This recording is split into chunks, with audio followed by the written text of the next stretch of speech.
Hello, everyone, and welcome to this episode of Wings Podcast. This is your host, Milind Agnihotri. On today's show, we will meet Sreelakshmi from Mangalore, a practicing lawyer who aspires to be a JAG officer in the Indian Army, JAG being an acronym for Judge Advocate General. Having recently qualified for the upcoming 65th National Shooting Championship in the 10-meter air pistol category, Sree has represented her academic institutes and the state of Karnataka in various sports, NCC, and cultural activities. She considers learning something new as her most important hobby. For example, playing sports, learning a new language, dancing, singing, painting, cooking, reading, watching K-dramas, and at times doing nothing and enjoying the quiet. Welcome, Sree, to this episode of Wings Podcast. Hi, Milind. Thank you. This is such a great opportunity. The honor and joy equally is ours, Sree, because here I am in conversation now with a practicing lawyer who aspires to be a JAG officer in the Indian Army, something very unique. I mean, we haven't met somebody like you on the Wings podcast, so who has this kind of a profile. So why don't we begin our conversation in just trying to understand when and how did you start your practice of law, and how has been the preparation for being selected as a JAG officer? It's been a year that I've started practicing as a civil lawyer in the Mangalore district court. And if you ask me about my preparation for becoming a JAG officer, I would say it began at least 8 years ago. And that was when I had just completed my NCC journey, and I knew that my passion is to become an army officer. But then I just had to decide on the means to join the army, like figure out in which manner can I join the Indian Army. And when I was in my first year of BCom, I realized that I like to study law, and that's when I decided that yes, I will pursue law after I complete my BCom degree, and then I would want to become a JAG officer. And so since then, almost anything and everything, each decision that I've taken has all been to actively construct to see that yes, I can fulfill my dream. Yeah, it's interesting you say this, Sree, because what generally one has heard is, for many, and this includes me as well, is clarity in terms of one's work life happens only after one graduates, or even a couple of years later for many. For you, Yes. this seems to have happened very early in life. This is something very interesting. Seems like you had a fascinating experience in your NCC days to have got attracted to the Indian Army. I think it was generally so my 2 years that I spent in NCC during my 11th and 12th. I had a personal bond to the organization also because as a child, I used to see my sister come back home from camps in the uniform, and she would tell me about the stories of what happens in the camp. So I was always fascinated by it, and I was waiting for my opportunity to join the NCC. So it all began with that fascination, like, oh yes, my sister has done it, even I want to do the same. But yeah, once I spent that time in the NCC, I sort of fell in love with how the routine was and that way of discipline. And it was like a trailer to the movie that I could see. So that's when I was like, I was very sure at that point of time that yes, this is the kind of life I would want to live, where I will be able to maintain that discipline in life. But yes, at that point, obviously, women did not have opportunities to get into combat roles. Even now, it is not. So, I mean, if that was an opportunity, then yes, for sure, I would have gone for that. But yeah, I had to decide on, yes, which aspect, in which manner do I join the Indian Army. And when I was doing my BCom, there was this option that I could join the administrative department. But I felt like that does not suit my personality. So I was on the search for it, and then just coincidentally, we had some basic law subjects to study while we were in BCom. And yeah, I mean, I could understand those subjects well, and that's when it just fell into place, and I realized, yeah, this is my calling. They say NCC, which is a very rigorous course for a young adult, uh, especially over a period of 2 years. It's not just as a cadet, you do a lot of disciplined regimental work, but you also discover a character for yourself, the personality Yes. that you just said a little while ago. So, how was the life of Sreelakshmi, the NCC cadet, and what sort of character did she discover for herself? I think that was the first time where I was given the role of a leader. Mm-hmm. And yeah, I mean, I discovered that, yes, I have the potential to be a leader. I can lead people. Mm-hmm. Well, if I come, I mean, my style of leading people has changed drastically. Then I was the 16-year-old girl who was like hot tempered and with a loud voice. So my style of leading people was slightly different then. Mm-hmm. But I think in those 2 years itself, I learned a lot. It helped me a lot in building my confidence itself. I had to play a lot of roles there. Like, it was not just of being a leader, but we had to be involved in so many different activities. I mean, generally people think that, yeah, you're an NCC cadet, you'll be just doing drill and shooting, and it ends there. But that's not the case. And especially if we are representing our state in the Republic Day parade, or like, I was an air wing cadet, so I was part of the All India Vice Sainik camp as well. Mm-hmm. So it's not just drill and shooting, but we have like the cultural aspect as well. So, or like organize like cultural events as well, and there are competitions based on that as well. So there's a lot of preparation going on. So that's when I realized that I have so many talents, and only if I put efforts to enhance them will I be able to make those talents, productive. I actually discovered that I have these many talents, and that, yes, I can multitask, all of that during those 2 years, especially gelling up with people. I mean, I was a big introvert when I was in school, but NCC helped me actually open up, and you know it helped me communicate with people as well. So you've dabbled in quite a few things. Of course, sports, thanks to your NCC cadet experience for sure. But as I read in your introduction, learning new languages, for example, or dancing, or singing, or painting, or cooking. I mean, you've kind of dabbled in quite a lot of things as a part of your extracurricular.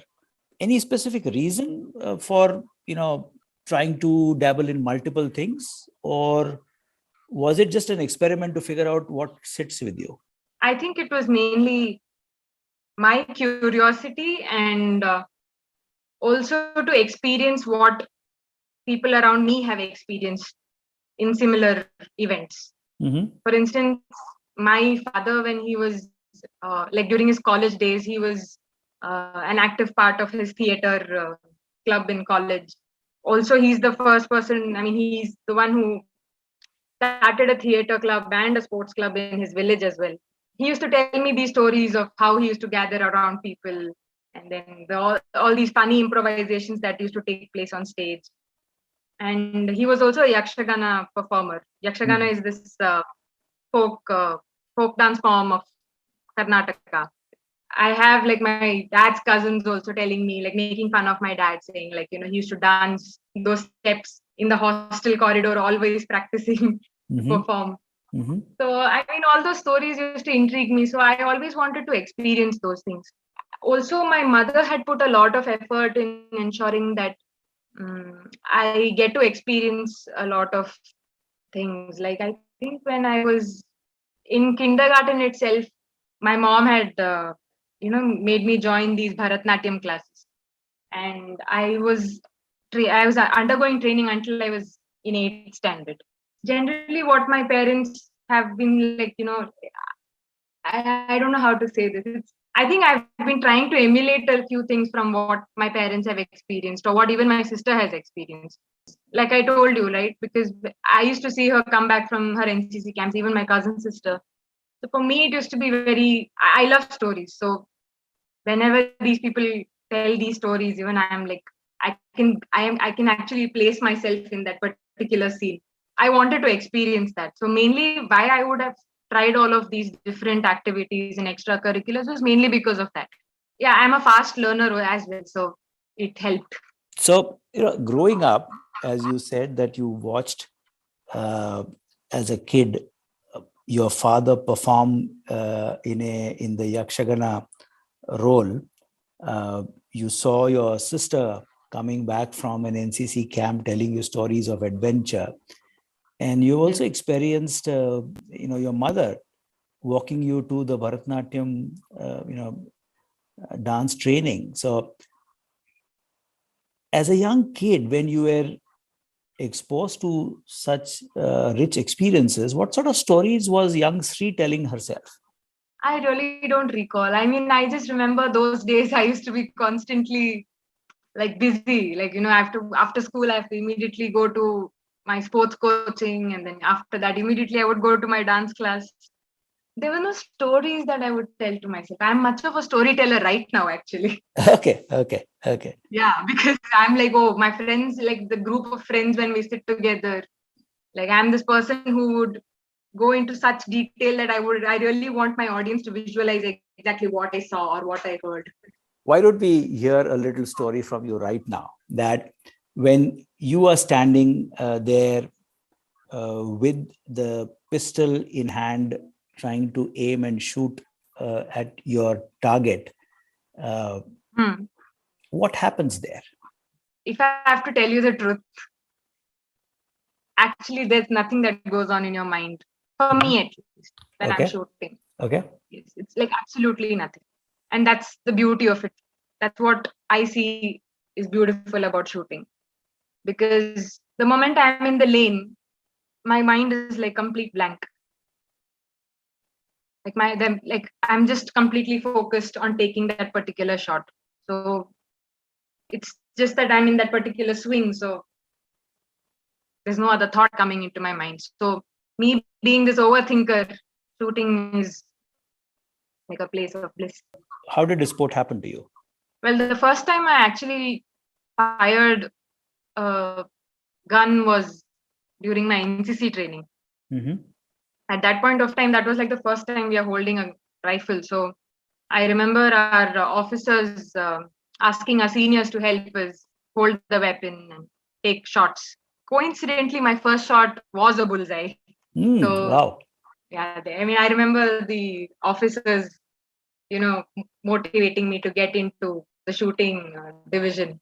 And I also remember at that point of time, I had to manage two things together. That is, I had to be in the drill team as well as the shooting team. Yeah, I mean, I have come across a lot of situations like that where I had to, like, deal with two, three things together and somehow manage to prioritize it and cover up whatever duties I had to fulfill in it. That's how it began. And then when I was in my final year BCom, my present coach, who started Mangalore Rifle Club in Mangalore, had come to our college to talk about this institute.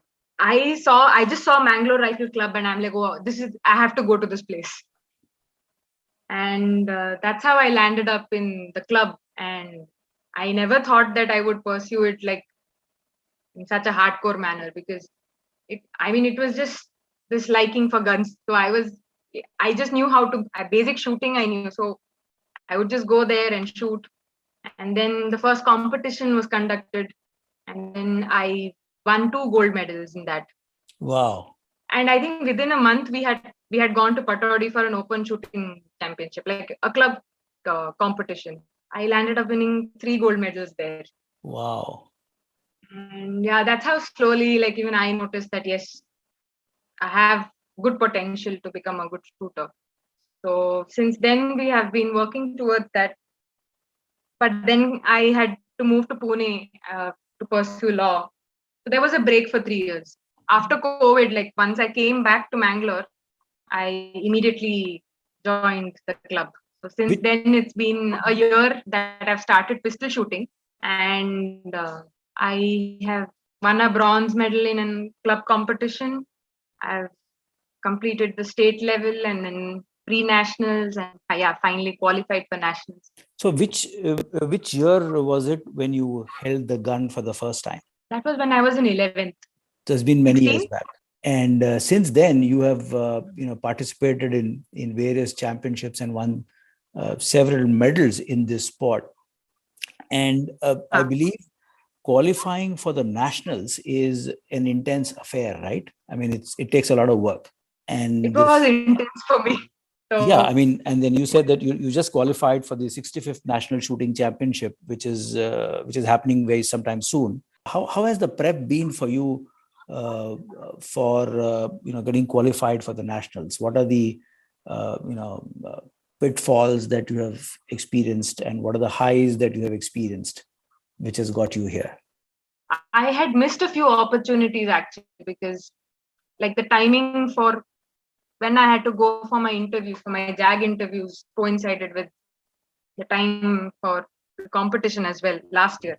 Mm-hmm. So an entire year had gone because my priority was going for JAG interviews at that point of time. But this year I had to take a break because I had to prioritize my health, and so that's how I got a little opening for going for these competitions. Highs and lows. Well, yeah, the lows I think would say is when when you're physically not fit enough to shoot, right? Like for example, now initially the match was for 40 shots. 40 shots you take like 50 minutes. It's a 50-minute match. Now that you're going for nationals, it will be a 60-shot match. So it's like 1 hour 15 minutes.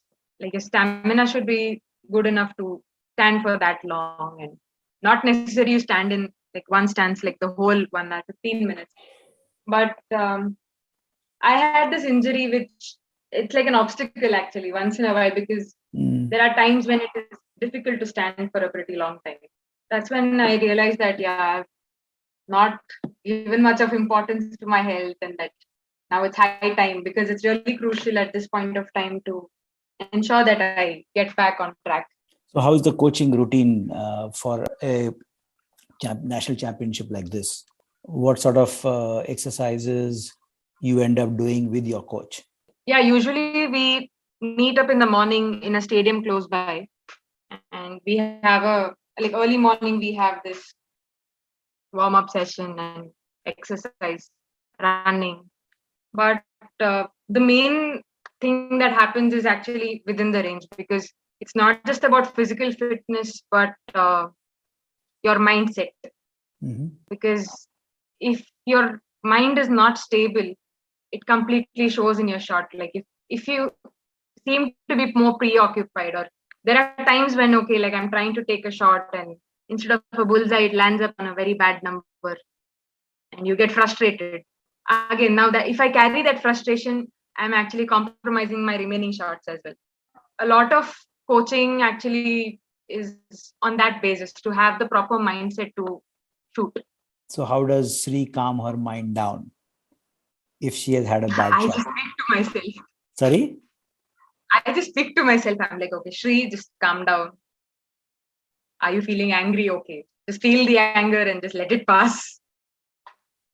Once you're calmed down, yes, okay, now you can lift the pistol. I know.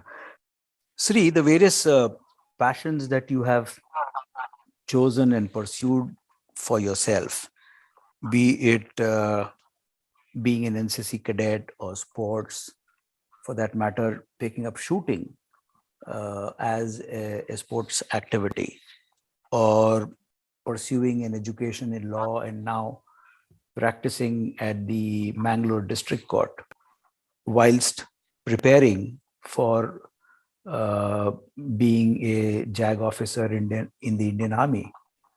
I mean, at one way, if I look at it, seems to me a picture of a person who is fairly focused, goal oriented, picking up goals that are not easy. Not many would.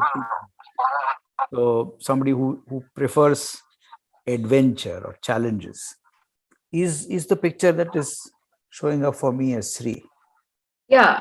So yeah, it's true that I would love to have, I like to face challenges and would like to lead a life of adventure, which is why I opted for that career option.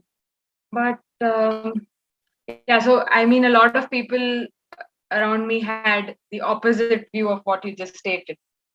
So when I would take part in these various extracurricular activities, which are, of course, in variety, I had a lot of people around me saying that, Shri, I don't think so, you're focused. You seem to have too much on your plate. You're doing too many things. Are you, like, is it any way going to contribute to the particular goal that you want to achieve? Well, now that I think of it, I really did not consider those words at that point of time, and I just went ahead with what my instinct was telling me. Because during my NCC days, like I told you, it was not just about drill or shooting or just a few commands and here and there. It was a very holistic approach. So we had to be good at culturals as well. And so I was part of the singing team, the dancing team. I was also preparing for the best cadet. I know that if I'm going to be in that kind of a position, if I want to become an army officer, I knew that it's not just about me scoring very good marks and then, yes, just performing well at the interview and just getting into the academy. It's important to build on my personality. So that's what I meant when I said that the way I did not find my passion, I sort of created it Mm-hmm. because I was not looking for it. I mean, I knew what I wanted and I've been constructing it actively to ensure that I will achieve that goal. So any extracurricular that I have done, I know how it is going to contribute to my personality. Now, for instance, when I was in ILS, I could not take up any sports activities at that point of time. So when the cultural team had organized for an orientation program, I was a little hesitant because, of course, new place, and I've heard also that people always like converse in Marathi there, so non-Marathi speaking people will find it very difficult to blend in and all of those. But I just took a leap, and those 2.5 years I have been in that theater group, and then that helped me a lot because I got to mingle with a lot of people from different cultures. And because of that experience, I could also learn Marathi a little more quicker because I had a few dialogues in the drama where I had to speak some Marathi. That's how I know that how it contributed to building my personality, right? Because, like I told, in during my NCC, I was the leader then, but during these certain other extracurricular activities that I had taken up, I was also being led. So I have played both the roles. That makes me comfortable in playing both these roles. For me, I mean, I always wanted to stay grounded. So I wanted to be always like down to earth. Anytime the way I converse with people and all of that, I was very careful about it because I really did not want any of my achievements or whatever I have done to get in my head and go to cloud 9 and never just look down. All these activities I knew is helping me build a personality. For instance, now during these various activities that I've taken part in, I've interacted with people coming from various cultures. I understand various languages. And even from one of the first JAG interview that I'd been to, I was the only girl who could talk to people like my other, the candidates who had been in my batch. I was the only girl who could, talk to somebody in Kannada, Malayalam, Marathi, Hindi, and English.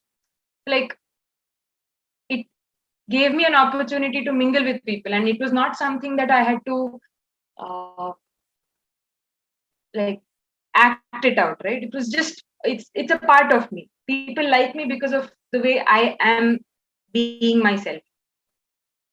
And I got to inculcate those things in me because of these various extracurricular activities that I was taking part. I knew that I'm constructing my personality by taking part in these activities. Very beautiful you say this, Sree, because this is, in my view, a very rare skill to have the courage to show up as you are. The world that we live, and one can't be judgmental about this, but then we do see people wearing masks, and to live in a world full of people wearing so many masks, and yet being as maskless as one can be is not easy.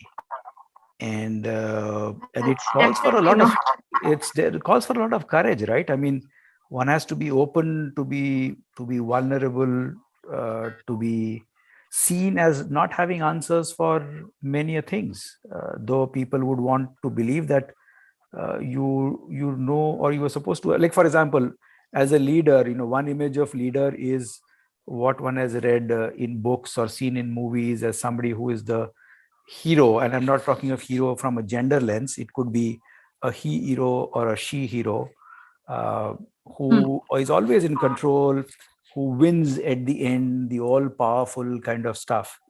But I think the image of leaders over the years has also changed. I don't know. If I were to ask you, what is your image of a leader now?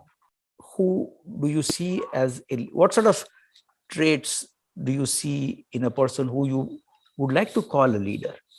I think I would say the first thing that's required is to be observant, Mm-hmm. because what I have realized is leadership. I mean, just because you're a leader, you need not necessarily have just one way of leading people.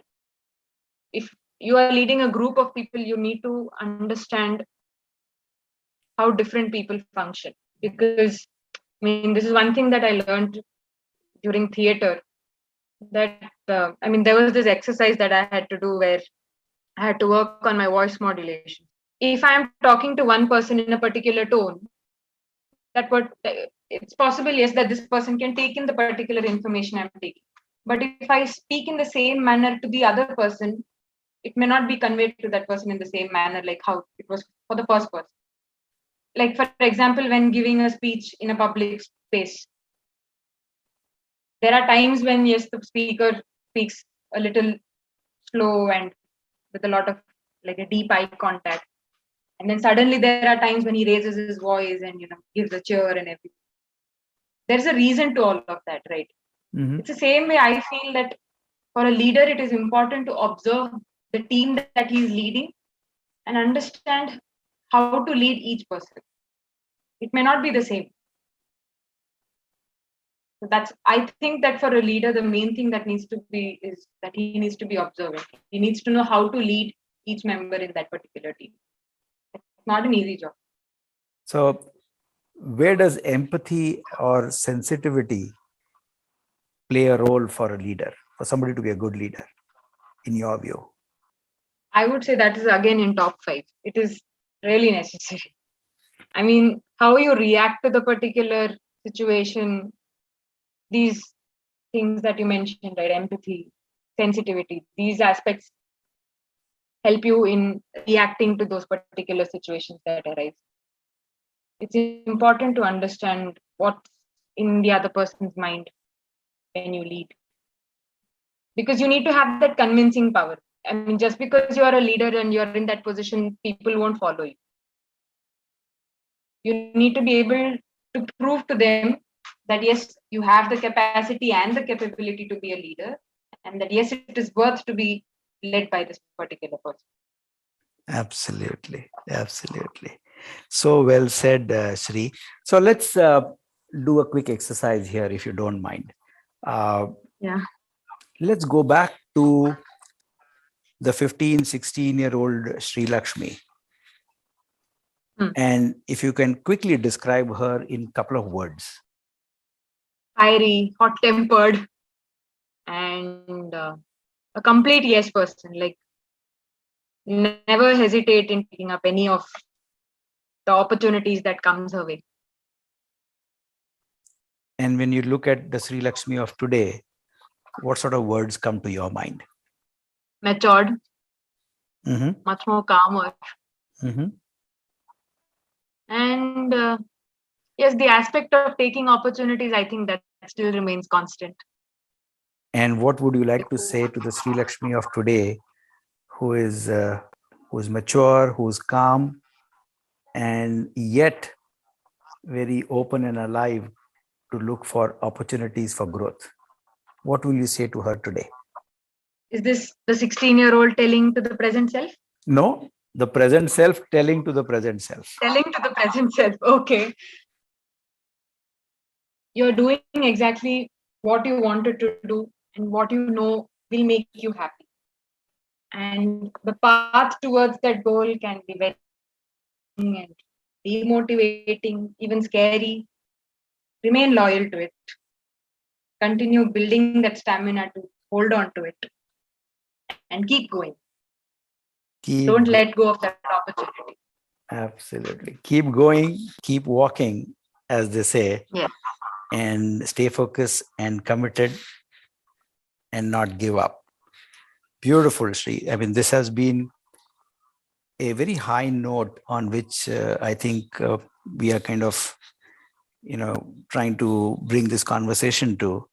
And it's leaving me with a bit of high here as a young Indian, a girl from Mangalore, who grew up watching her father uh, performing in theater, looking up to her sister coming back from her adventurous, NCC camps, and then building her own life in getting educated in law, practicing law, aspiring to be a JAG officer, and on the side picking up this amazing sport of shooting and now qualifying for the national championship event.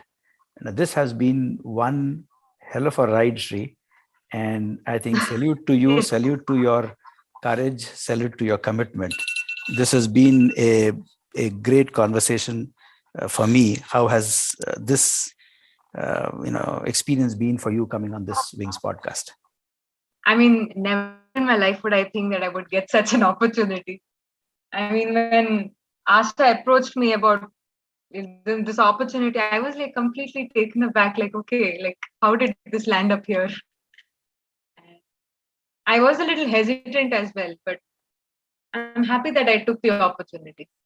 Me being me, grabbing every opportunity that comes my way. Yes. I mean, I was hesitant. I was scary. I mean, it was scaring me also. I'll be honest, but I just wanted to give it a go. Let's see how it goes. But yeah, it was a great conversation, Milind.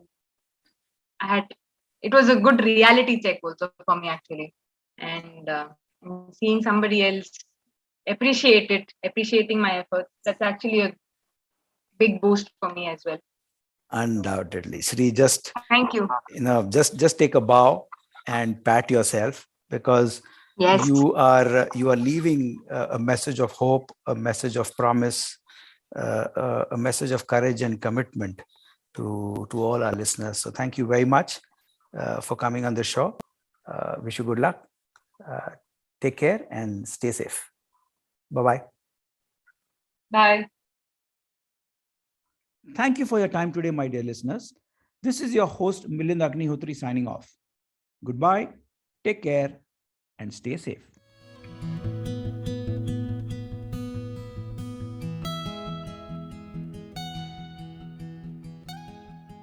This podcast is for general information purposes only and should not be considered as a piece of any professional advice.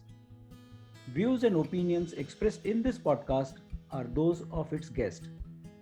Creators of this podcast expressly disclaim any and all liability or responsibility for any direct or indirect, consequential or other damages arising out of any individual's use of this podcast.